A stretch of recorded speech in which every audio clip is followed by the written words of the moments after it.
Hey, Steve Stine from GuitarZoom here, and I want to talk to you about 5 open chords that are absolutely crucial for your playing to be able to play songs. These 5 chords will be used in literally hundreds, if not thousands of songs that you learn how to play. So let's go ahead and look at these 5 chords. Now, you're going to have a PDF that you're going to be able to look at as well. But let me explain these chords to you. There are 5 of them. There are 3 major chords, major meaning that they're kind of happier in sound. And then there's 2 minor chords. You can always tell the difference. Well, let's even start here. What is a chord? Well, a chord is when you play a bunch of notes at the same time. That's essentially what a chord is. So if I did this, I'd be making a chord. It's kind of an ugly sounding chord, but that's what it would be. So as I put my fingers in different places, I create different kinds of chords.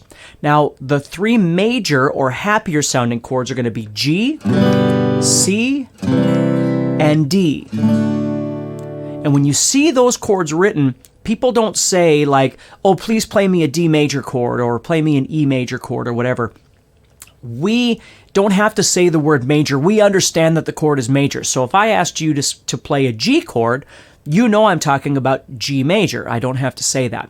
So this chord right here is G major or simply G. This one is C major, or we can just say C. And this one is, again, D major, or we can just say D. When we talk about minor chords, and we have 2 of them we're going to talk about. We're going to talk about the E minor and the A minor. You can even kind of hear how they sound a little bit more sad or dark.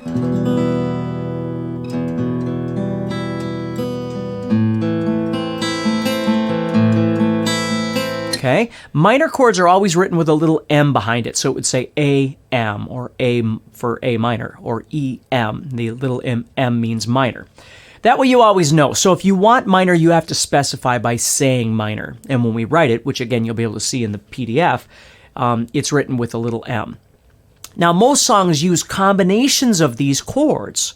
So what we want to do is first learn what these chords are. So let's take a look at this G chord, okay? Now, the way I'm playing this G right now is I'm putting my 3rd finger on the 1st string at the 3rd fret. And then I'm going to put my middle finger all the way up on the 6th string on the 3rd fret as well. So they're both in the 3rd fret, okay? Then my 1st finger is going to go to the 5th string on the 2nd fret.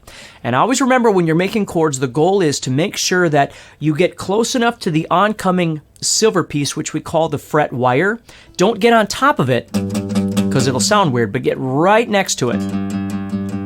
That way you don't have to work as hard. The further away from that fret wire that you get,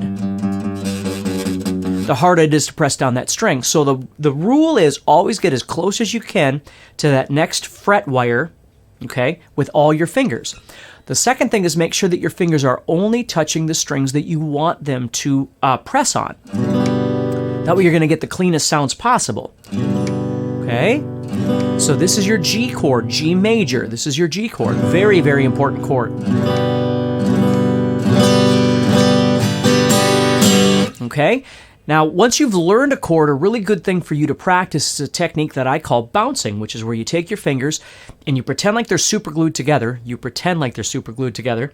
And you pick your fingers up and then you set it back down. And what you're trying to do is develop what we call muscle memory. You're trying to train your hand to make that shape. Because the key to playing chords quickly is not doing this. Okay, if I said to you, play a G chord, and you go, and you take 3 minutes to make the chord, that's too long. You're never going to be able to play songs that way. So the trick is, first of all, you have to memorize the chord that you want in your brain. Like this is G. I have to be able to see it in my head so I can make it on my guitar. And then the second thing I need to do is I need to practice my muscle memory. I need to train myself to make that chord. So if I was sitting here and I wanted a G chord, what I could do is think in my mind, okay, I need G. I can see it on my guitar. So now, as I lift my hand, my fingers automatically make, see that? They automatically make the shape that I want, so I can simply pick it up and set it down. Pick it up and set it down. You see? So that's what you want to do with each one of these chords as you learn them. So you've got your G or G major.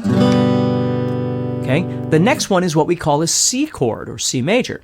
We want to put the 1st finger on the 2nd string, 1st fret. Again, get as close as you can to that fret wire. Your middle finger is going to go on the 4th string, 2nd fret, and your ring finger, your third finger, is going to go on the 5th string, 3rd fret. Now you don't want to strum the 6th string on this one, just the bottom 5. On the G, you could strum everybody, but this one we're going to stay away from this. So we're just strumming those bottom 5. Now I'm going to give you another little bit of advice. When I was making the G chord, my elbow was here. That's where it feels most comfortable to me. You'll notice my wrist is down, right? My thumb is behind the guitar. I'm not sitting up like this. My wrist is down a little bit. But when I make C, you'll notice my elbow comes inward. Okay? And the reason for that is the G chord, my long fingers were up on top. But when I make a C chord, my 3rd finger is now the one that's towards the top. If I turn my hand this way, there's no way this poor finger's going to reach up there.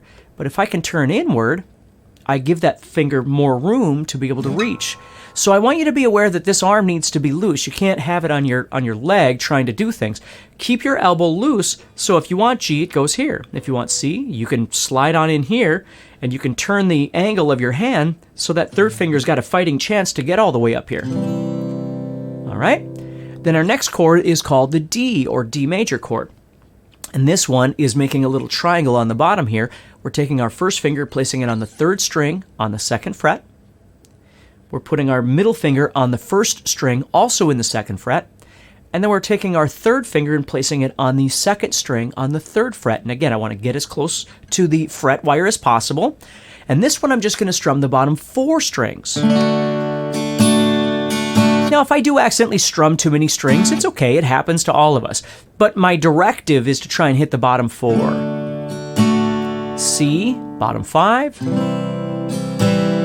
G, all 6. So again, if you look at my elbow, here's G, here's C, right? And here's D. Now D, again, I'm turning a little bit so my elbow comes out a little bit. You're going to have to explore this a little bit and see what works best for you.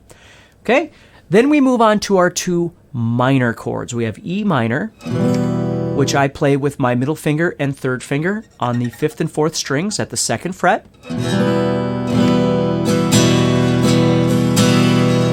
And then if I want A minor, I take these 2 fingers, I move them down 1 string, so they're now on the 3rd and 4th strings, and I add my 1st finger onto the 2nd string at the 1st fret.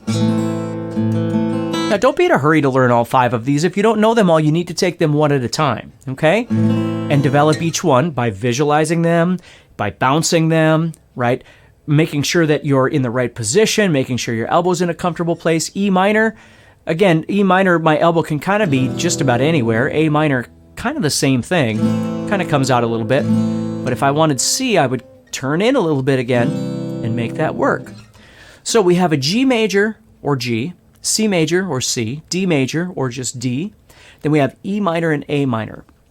Now, all these chords actually belong to a family we call a key. In music, we call it the key. Like in this case, we have the key of G, which means they all belong to the same family. So when you're learning songs, oftentimes you're going to see D, C, and G all playing together in the same songs. Okay? Or E minor, or A minor. Okay? We use a lot of those all together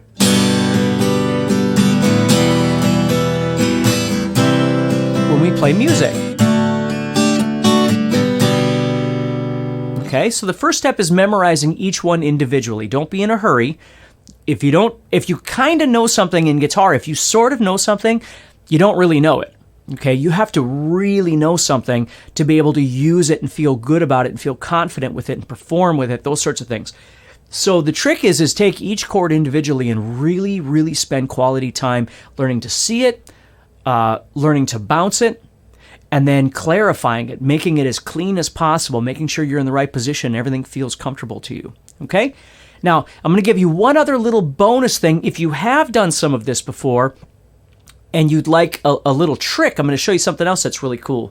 I'm going to show you the GCD quick trick here that many guitar players tend to use. And what happens now, if you don't know any of the first chords, don't really worry about this right now, although this is kind of cool.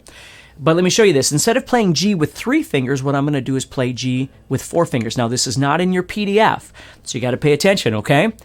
So what I'm doing is instead of playing with 3 fingers, I'm taking my 3rd finger and I'm moving it up 1 string and putting my pinky underneath. So these 2 fingers are on the 1st and 2nd strings on the 3rd fret, and these 2 are in the same place they were before. And that's how you can make what we call a 4-finger G. Now, in the future of your guitar playing, it doesn't matter whether you play G as a 3-finger or a 4-finger, and songs won't tell you. You just find what's most comfortable for you. That's the most important thing. So we have G. Now I'm playing it with 4 fingers. But the cool thing is, if I learn to play G this way and I want to go to C, there's a shortcut that people often use. And what you do is you just take these 2 fingers and you move down 1 string, and they play C like this, which sounds a little different, but it's very common for guitar players. So you have G and C, and you'll see what's cool about it is these 2 fingers don't move at all.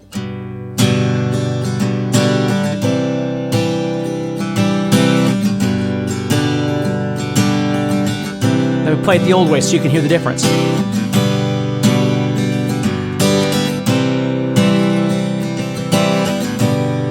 Now, some people like to play their G and C this way, and that is great. And some people like to play their G and C this way, and that's okay too.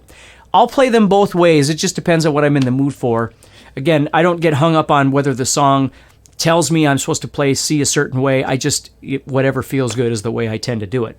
And D stays the same. But the nice thing is if you're playing G with 4 fingers like this, and you move down to C, okay, what you can do is leave that 3rd finger where it is and pivot to D, and it never has to come off the guitar. And again, some people don't like that at all. Some people don't like to play it that way, and they like to play it the old way. I shouldn't say the old way, but the first way I showed you. And it's okay either way. I just want to give you some advice and give you a little tip and see if that might help you, and you can decide what you like best.